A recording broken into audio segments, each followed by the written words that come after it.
తెలుగు రాష్ట్రాల్లో అతిపెద్ద lift manufacturer lifts ట్రై.com dealership కూడా ఇవ్వబడును. ప్రయాగ్రాజ్లో జరుగుతున్న మహా కుంభమేళకి కోట్ల మంది భక్తులు అక్కడికి విచ్చేస్తున్నారు. ప్రపంచంలోనే ఇప్పటి వరకు ఒక భక్తి డెవోషనల్ కేంద్రానికి ఎవరూ వెళ్ళినటువంటి విధంగా భక్తులు అక్కడికి చేరుకొని రికార్డు స్థాయిలో భక్తులు అక్కడికి వచ్చి సంచలనం సృష్టిస్తున్నారు. ఈ నేపథ్యంలో కొద్ది రోజుల క్రితం అక్కడ జరిగినటువంటి చిన్న విషాద ఘటన, తొక్కిసలాట తీవ్రంగా అందరినీ కలిచివేయడం జరిగింది. చాలా బాధించింది. చాలామంది అక్కడ మృతి చెందడం కూడా ఆందోళన కలిగించింది. అయితే కుంభమేళలో జరిగినటువంటి తొక్కిసలాటకు సంబంధించి ఎవరికీ తెలియనటువంటి అనేక రహస్యాలు ఇంకా దాగి ఉన్నాయా? అక్కడ ప్రభుత్వం చెప్పినటువంటి లెక్కలకు ఉన్నటువంటి లెక్కలకు తేడా ఉందా? నిన్న పార్లమెంట్లో జరిగినటువంటి వాదోపవాదాల నేపథ్యంలో ఒక సరికొత్త చర్చ బయటికి రావడం జరిగింది. కుంభమేళ తొక్కిసలాటలో మొదటగా 17 మంది చనిపోయినట్టుగా ఆ ముందు రోజు బయటికి రావడం జరిగింది మృతుల సంఖ్య. తర్వాత నెక్స్ట్ డే 40 మంది వరకు మృతి చెందారంటూ కూడా మరొక ప్రకటన రావడం జరిగింది. అయితే ఇప్పుడు తాజాగా 1000 మంది వరకు కూడా కుంభమేళ తొక్కిసలాటలో చనిపోయారు.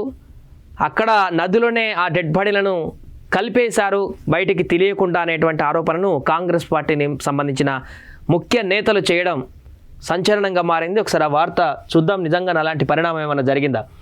మహాకుంభ్ తొక్కిసలాటలో వేలాది మరణాలు, ఇది నా అంచనా, అసలు లెక్క చెప్పండి. రాజ్యసభలో ఖర్గే సంచలన వ్యాఖ్యలు. కాంగ్రెస్ అధ్యక్షుడు ఖర్గే చేసినటువంటి వ్యాఖ్యలు ఒక్కసారిగా పెను దుమారం రేపాయి నిన్న పార్లమెంట్లో.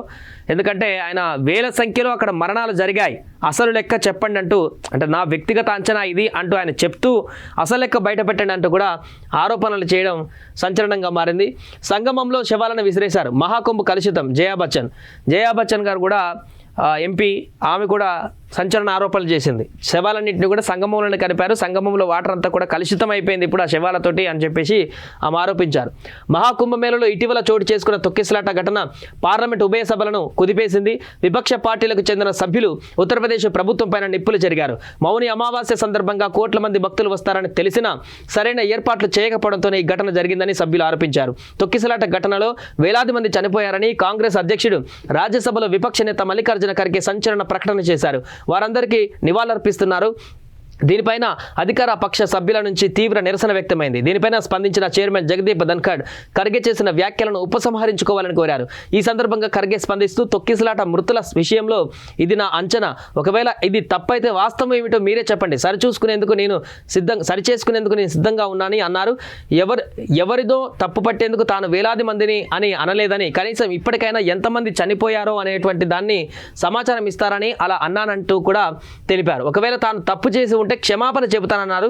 తొక్కిసలాటలో ఎంతమంది మృతి చెందారో, ఎంతమంది అదృశ్యమయ్యారో ఇప్పటికైనా అసలు లెక్కలు చెప్పాలంటూ కూడా ఆయన స్టేట్మెంట్ ఇవ్వడం జరిగింది.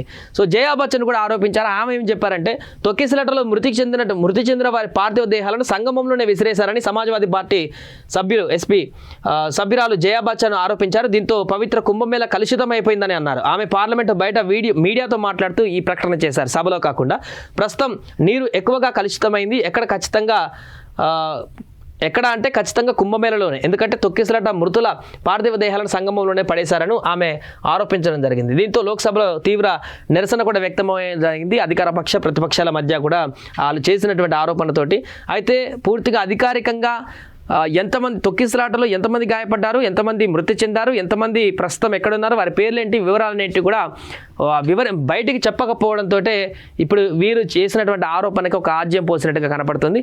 అయితే రాజకీయ ఆరోపణలు ఏదైనప్పటికీ కూడా అక్కడ జరిగినటువంటి ప్రస్తుత ఒరిజినాలిటీ చూస్తే వేల సంఖ్యలో అనేది మాత్రం అది ఖచ్చితంగా నమ్మశక్యం కానటువంటి విషయంగానే మనం చెప్పుకోవచ్చు. ఎందుకంటే ప్రత్యక్ష సాక్షులతో కూడా మనం మొదట్లో అక్కడ మాట్లాడడం జరిగింది కాబట్టి నష్టం జరిగింది, కొంతమంది మృతి చెందారు, చాలా వరకు మృతి చెందారు. కానీ వేల సంఖ్యలో మృతి చెందేటువంటి ఘటన అయితే అక్కడ జరగనట్టుగానే మనకు అక్కడ ప్రత్యక్ష సాక్షులతో మాట్లాడినప్పుడు ఆ రోజు జరిగిన ఇన్సిడెంట్ రోజు అయితే మనకు కనిపించింది. బట్ ఇలాంటి ఎలిగేషన్స్ ప్రతిపక్షాలు చేస్తుంటాయి కాబట్టి ఒకవేళ వాళ్ళు చేయకుండా ఉండడానికి కౌంటర్గా అధికార పక్షం ఆ రోజు జరిగినటువంటి డీటెయిల్స్ అన్నింటినీ కూడా అధికారికంగా విడుదల చేస్తే దీనికి కౌంటర్గా ఉంటుందని కూడా మనం చెప్పుకోవచ్చు. ఏదేమైనా కూడా నిన్న పార్లమెంట్లో జరిగినటువంటి ఈ వాదోపవాదాలు అయితే ఒక్కసారిగా హాట్ టాపిక్గా మారాయి.